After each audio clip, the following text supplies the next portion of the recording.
Los hackers hicieron la vida miserable para las aerolíneas y sus pasajeros. Boeing enfrenta una mezcla de desafíos nuevos y conocidos. Lufthansa está cambiando sus operaciones. ¿Y qué edad tendrán los pilotos en tu próximo vuelo? Sí, es momento de otro resumen mensual de noticias, revisando historias de aviación que no alcanzamos a cubrir en sus propios videos o historias que todavía están en desarrollo y definitivamente vale la pena seguir de cerca. Y vamos a empezar con algo un poco extraño. Trabajadores en huelga que votaron a favor de una oferta de contrato que sus jefes ni siquiera habían hecho. Desde hace varios meses hemos estado siguiendo una disputa entre Boeing y sus trabajadores en St. Louis, Missouri. No hablamos muy a menudo de ese sitio en particular porque Boeing no ensambla aviones comerciales allí. En cambio, en St. Louis fabrican aviones de combate como el F-15 y el FA-18, aunque en realidad también producen un par de componentes para el nuevo 777X. Los trabajadores de Boeing en St. Louis son miembros del Sindicato Internacional de Maquinistas, capítulo 837, sumando alrededor de 3.200 personas. Y han estado en huelga desde el 4 de agosto.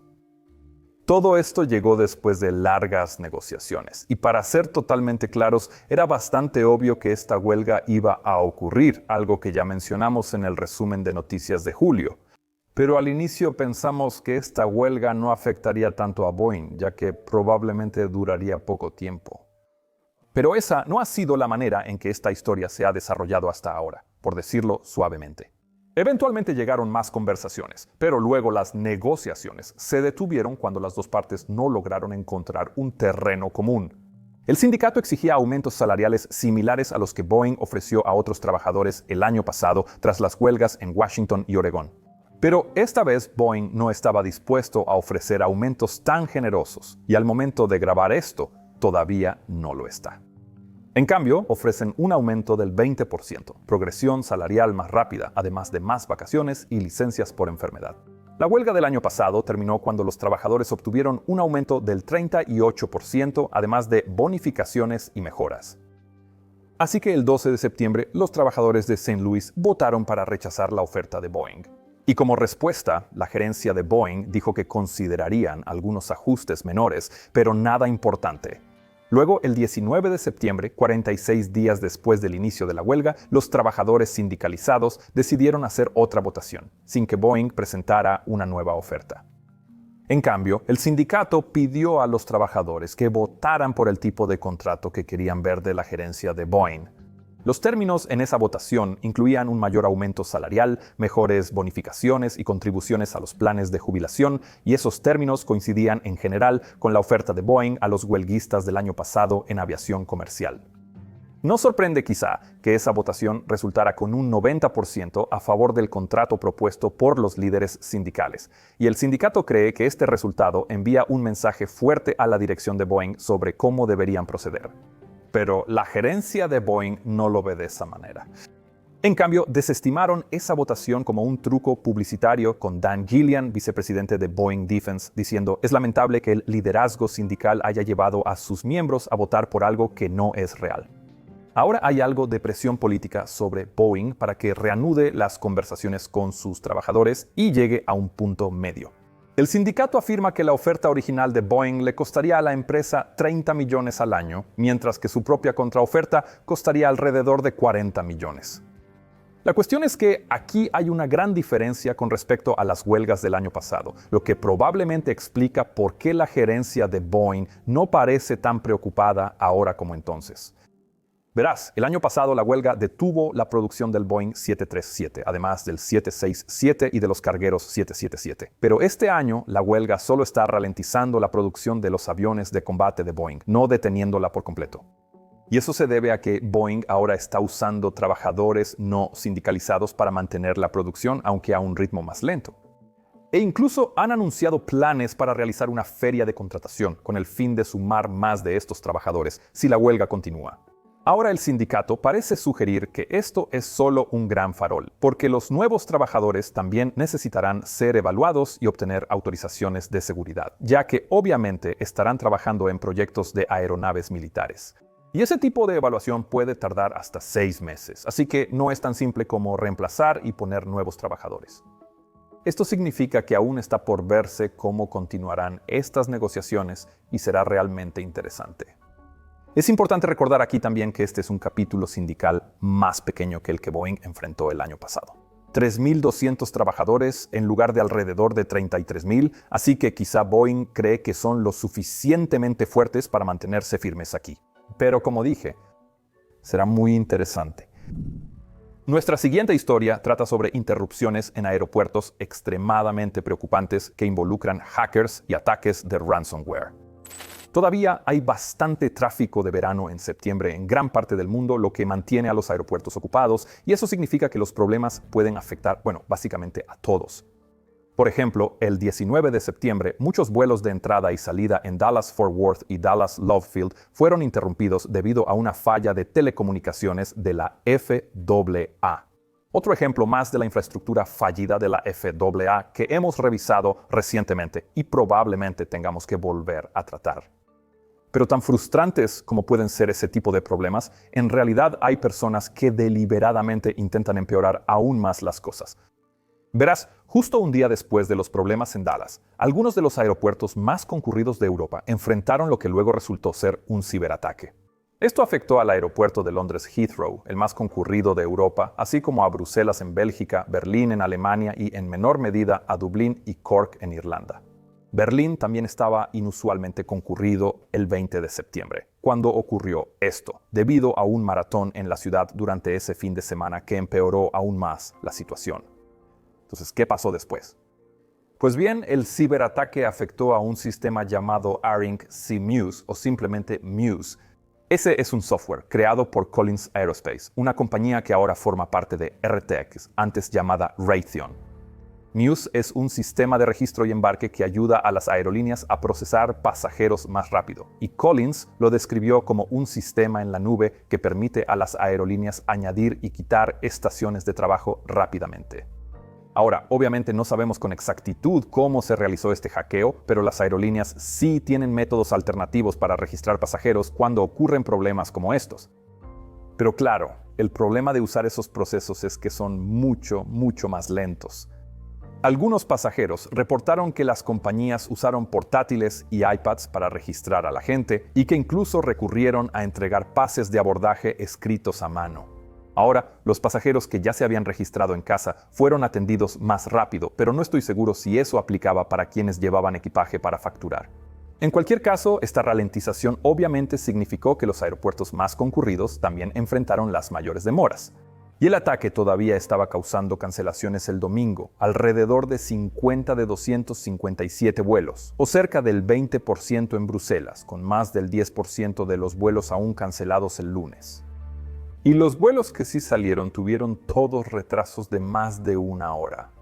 El lunes, una agencia de la Unión Europea confirmó que esto fue un ataque de ransomware, donde alguien había contactado al aeropuerto y a las aerolíneas pidiendo dinero para devolverles el acceso a sus propios sistemas.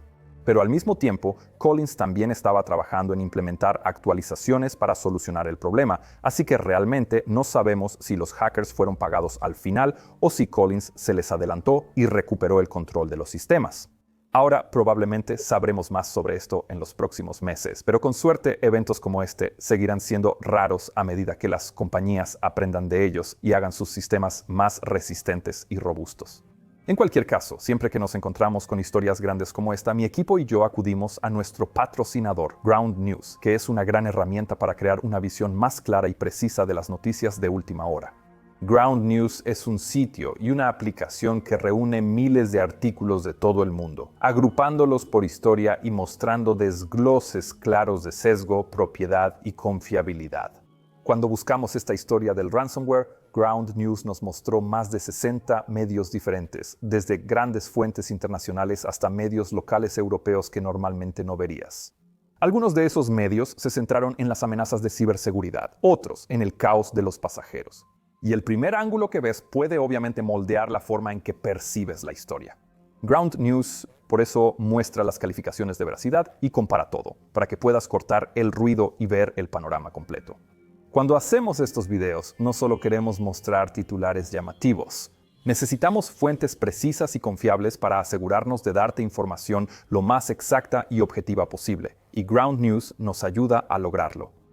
Así que te recomiendo mucho que lo revises y puedes hacerlo escaneando este código QR entrando a ground.news/mentor o haciendo clic en el enlace en la descripción aquí abajo.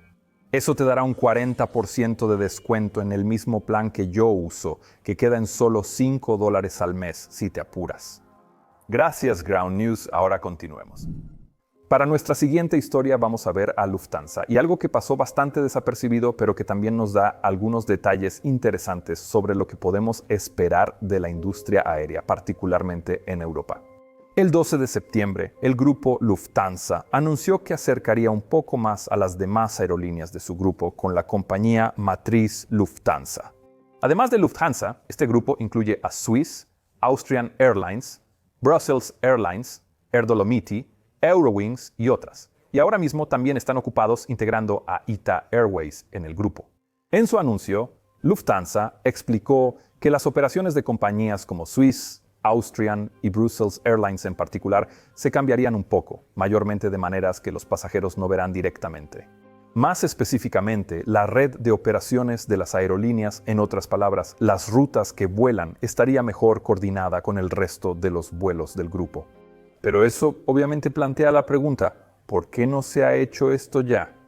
Swiss, Austrian y Brussels Airlines han sido parte del grupo Lufthansa desde hace bastante tiempo, entonces, ¿por qué no se habían integrado de esta manera antes?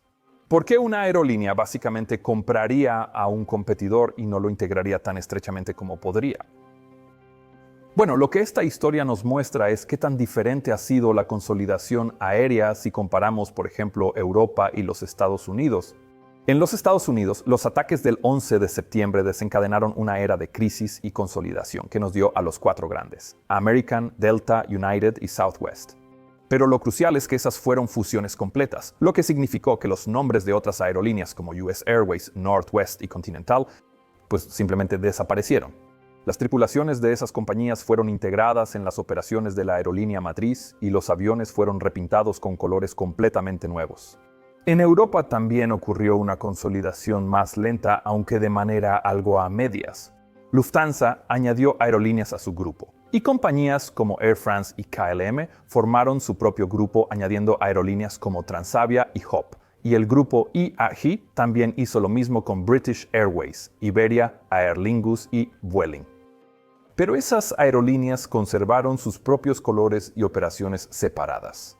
Y eso se debía a que, a diferencia de los Estados Unidos, Europa obviamente no es un solo país. Y muchos de los nombres de aerolíneas que acabo de mencionar son compañías de bandera en sus respectivos países, lo que significaba que hacer desaparecer esos nombres sería muy impopular, si es que prácticamente posible.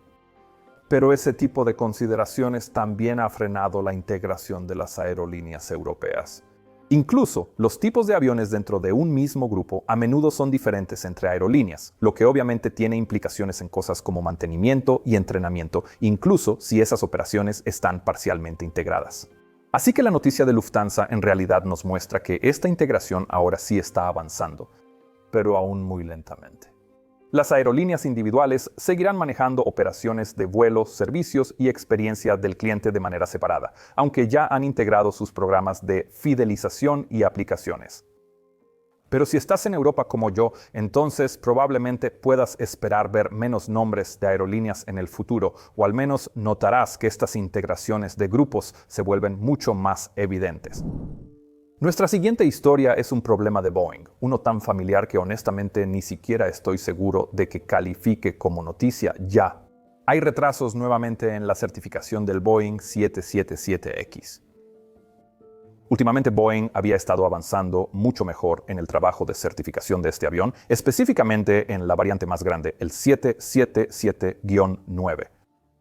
En agosto, de hecho, añadieron un quinto avión de prueba al programa de vuelos para acelerar los ensayos y, entre otras cosas, ese avión será usado para probar la resistencia del modelo a rayos y a interferencias electromagnéticas. Lo cual suena como un trabajo divertido, supongo. Pero cuando el director ejecutivo de Boeing, Kelly Ortberg, habló en una conferencia el 11 de septiembre, dijo que el cronograma de certificación ahora se está retrasando, lo que significa que Boeing muy probablemente no logrará certificar el avión dentro de 2025 como esperaba. De todos modos, no se esperaba que las primeras entregas ocurrieran antes de 2026, pero según Leham News, Boeing ya les dijo a las aerolíneas que no esperen nuevos aviones antes de junio del próximo año. Pero las aerolíneas ya eran más pesimistas que eso, así que no esperaban que estos jets llegaran sino hasta, como muy pronto, octubre de 2026. Ahora, retrasos previos en la certificación del 777X tuvieron que ver con problemas específicos, como los tirantes de empuje rotos de los motores del avión, que cubrí en un video el año pasado. Pero en este caso no hay un problema nuevo y específico que esté causando más retrasos. La certificación simplemente se está volviendo más lenta. Y como dijo Ortberg, aún tienen una montaña de trabajo por delante para lograr que el 7779 sea certificado por la FAA. Todo esto significa que cuando entre en servicio, el 7779 llevará al menos 6 años de retraso. Así que aerolíneas como Emirates, que están muy ansiosas por agregarlo a sus flotas, no están precisamente más felices ahora, y Boeing probablemente terminará debiéndoles una buena cantidad en compensaciones por todos estos retrasos. Pero aquí también hay un rayo de esperanza. A pesar de estos retrasos, Boeing sigue sumando nuevos pedidos. Cathay Pacific encargó 14 7779 más en agosto, llevando su total a 35. Y en mayo de este año, Qatar también añadió 30 7779 a sus pedidos existentes. Así que el avión llegará tarde, pero está claro que las aerolíneas lo quieren y mucho. En mejores noticias para Boeing, las entregas de la compañía siguen acelerándose bien y de forma constante. A finales de agosto, Boeing había entregado un total de 385 aviones en lo que va de 2025, y eso significó que para ese punto ya había entregado más aviones en 2025 que en todo 2024. Claro que 2024 fue un año espectacularmente malo para Boeing por el escándalo de la puerta que se desprendió y luego la huelga que mencioné antes. Y este ritmo de producción más rápido sigue a los esfuerzos por acelerar la fabricación del 737 MAX más allá del límite impuesto por la FAA de 38 aviones por mes. Ahora Boeing quiere ver ese límite elevado a 42 aviones, pero no tiene prisa. El director ejecutivo de Boeing, Kelly Ortberg, dijo que no irán más rápido a menos que puedan garantizar estabilidad. Y añadió, si no estamos listos, esperaremos un mes. Un mes no importará en el panorama general. Perder la estabilidad sí importará. Nos vamos a asegurar de actuar con responsabilidad, hacer lo correcto y construir un avión de calidad. Lo cual a mí me suena bastante bien. A continuación, algo que en realidad ocurrió muy a finales de agosto, pero fue demasiado tarde para cubrirlo en el resumen del mes anterior. Y esto tiene que ver con cuán mayores pueden ser los pilotos activos. Ya he cubierto historias sobre propuestas para permitir que pilotos de más edad permanezcan en la cabina de aviones comerciales por más tiempo como una forma de resolver la escasez de pilotos. Las movidas recientes en este asunto se remontan a 2023 y fueron rechazadas solo unos meses después. Pero la discusión más amplia sobre la edad de los pilotos viene de mucho antes. El punto aquí es que esos intentos previos fueron liderados por los Estados Unidos. Pero a finales de agosto, el organismo que pidió elevar la edad obligatoria de retiro de pilotos de aerolínea de 65 a 67 fue IATA, la Asociación Internacional de Transporte Aéreo, que representa a 350 aerolíneas en todo el mundo. Presentaron formalmente esta propuesta ante la OACI, la Organización de Aviación Civil Internacional de las Naciones Unidas. Entonces, ¿por qué eso es tan importante? Bueno, el problema es que incluso si los Estados Unidos siguieran adelante para introducir por su cuenta ese aumento de edad, los pilotos afectados, que obviamente serían bastante senior en sus aerolíneas, estarían muy restringidos en los lugares a los que se les permitiría volar. Y por supuesto, muchos de esos pilotos senior estarían volando aviones de fuselaje ancho internacionalmente en el momento en que cumplieran 65, lo cual ya no podrían seguir haciendo a menos que los países a los que vuelan también permitieran pilotos mayores de 65. Ahora, hay países como Australia, Brasil y Nueva Zelanda que ya permiten que pilotos de aerolínea vuelen por encima de los 65, pero sería difícil para una aerolínea en, digamos, los Estados Unidos retener pilotos más allá de esa edad si solo pudieran programarlos a un puñado de destinos. La planificación se volvería una pesadilla. Así que, de forma realista, las aerolíneas tendrían que volver a entrenar a esos pilotos para volar aviones de pasillo único en rutas domésticas, lo que generaría otros problemas relacionados con pago y listas de antigüedad. Por eso, este tipo de propuesta tendría muchas más probabilidades de surtir efecto en la práctica si recibiera una aprobación más amplia. Y ahí es donde la consideración de la OASI realmente importa. Pero, ¿es realmente seguro que pilotos vuelen aviones comerciales más allá de cierta edad? Bueno, un argumento aquí es que hoy tenemos maneras mucho mejores de monitorear la salud de los pilotos que en el pasado. Esos pilotos obviamente todavía tendrían que cumplir los mismos estándares de salud que todos los demás. IATA también sugirió que se podría exigir a las aerolíneas asegurarse de que 2 pilotos mayores de 65 no sean programados juntos como precaución adicional. Ahora bien, los sindicatos de pilotos no están de acuerdo con esta idea. Argumentan que no tenemos datos suficientes disponibles para respaldar tal aumento de edad. Pero, por otro lado, muchos pilotos mayores de 65 que no pueden seguir volando en sus aerolíneas hoy continúan sus carreras profesionales volando jets de negocios. Así que, en cierto modo, ya está ocurriendo. Más recientemente, legisladores en los Estados Unidos volvieron a impulsar otra votación sobre este asunto, ya que el último intento fue rechazado en 2024. Pero, como dije, el veredicto de la OASI en este tema es realmente la decisión que debemos vigilar. Nuestra última historia es algo que se supo justo cuando nos estábamos preparando para grabar este video. En otro caso de personas que interrumpen operaciones aeroportuarias a propósito, alguien recientemente voló drones sobre el aeropuerto de Copenhague en Dinamarca y el de Oslo en Noruega. Y no lo hicieron con discreción. Aparecieron al menos 2 o posiblemente 3 drones sobre el aeropuerto de Copenhague, llegando desde diferentes direcciones y encendiendo las luces mientras volaban. En Oslo también hubo 2 avistamientos de drones, pero no está claro si se vieron al mismo tiempo. A esta altura no sabemos si los 2 eventos están relacionados, pero la policía danesa dijo que quien voló los drones era un operador competente, lo que significa que tenía las capacidades, la voluntad y las herramientas para lucirse de esa manera. El resultado de esta maniobra fue que el aeropuerto tuvo que cerrar por varias horas. En total, 100 vuelos se retrasaron o cancelaron solo en Copenhague, afectando a alrededor de 20,000 pasajeros, según un vocero del aeropuerto. Y tengo muchas ganas de saber más sobre el origen de esos drones a medida que avance la investigación. Entonces, ¿qué opinas? ¿Has visto alguna historia de aviación en septiembre que creas que vale la pena destacar? Cuéntame en los comentarios aquí abajo y considera unirte a mi equipo en Patreon usando este código QR o el enlace en la descripción aquí abajo. Sería genial verte unirte al equipo y que puedas ver todos mis videos antes que los demás. Mi nombre es Peter Hörnfeld y estás viendo Mentor Now. Que tengas un día absolutamente fantástico y nos vemos la próxima. Chao, chao.